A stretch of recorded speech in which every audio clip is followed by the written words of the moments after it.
Lochiel's warning by Thomas Campbell Wizard. Lochiel. Wizard. Lochiel. Lochiel, beware of the day when the Lowlands shall meet thee in battle array. For a field of the dead rushes red on my sight, and the clans of Culloden are scattered in fight. They rally, they bleed, for their kingdom and crown.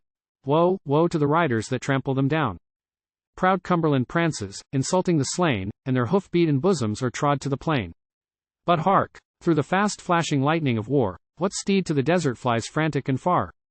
'Tis thine, O Glenullin, whose bride shall await, like a love-lighted watchfire, all night at the gate. A steed comes at morning, no rider is there, but its bridle is rode with the sign of despair. Weep, Albin, to death and captivity led. Oh weep, but thy tears cannot number the dead, for a merciless sword on Culloden shall wave, Culloden, that reeks with the blood of the brave. Lochiel. Go, preach to the coward, thou death-telling seer.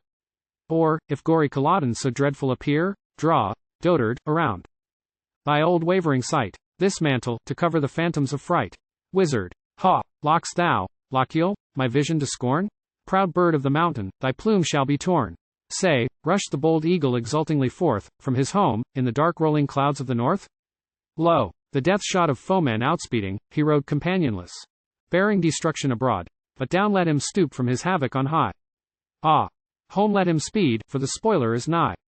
Why flames the far summit? Why shoot to the blast those embers, like stars from the firmament cast? 'Tis the fire shower of ruin, all dreadfully driven from his eyrie, that beacons the darkness of heaven. Oh, crested Lochiel, thee, peerless in might, whose banners arise on the battlement's height, heaven's fire is around thee, to blast and to burn. Return to thy dwelling. All lonely return, for the blackness of ashes shall mark where it stood, and a wild mother scream o'er her famishing brood. Lochiel. False wizard, avaunt!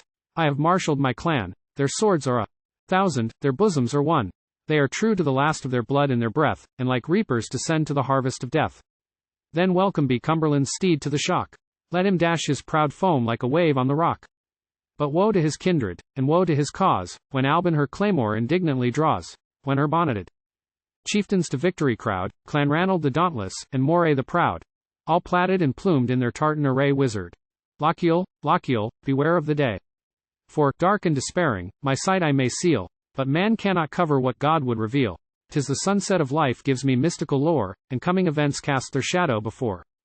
I tell thee, Culloden's dread echoes shall ring with the bloodhounds, that bark for thy fugitive king.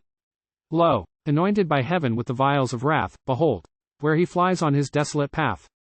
Now, in darkness and billows, he sweeps from my sight. Rise. Rise, ye wild tempests, and cover his flight. 'Tis finished. Their thunders are hushed on the moors. Culloden is lost, and my country deplores. But where is the iron-bound prisoner? Where? For the red eye of battle is shut in despair. Say, mounts he the ocean wave, banished, forlorn, like a limb from his country cast bleeding and torn? Ah, no, for a darker departure is near. The war drum is muffled, and black is the bier. His death bell is tolling. Oh, mercy, dispel yon sight, that it freezes my spirit to tell. Life flutters convulsed in his quivering limbs, and his blood-streaming nostril in agony swims.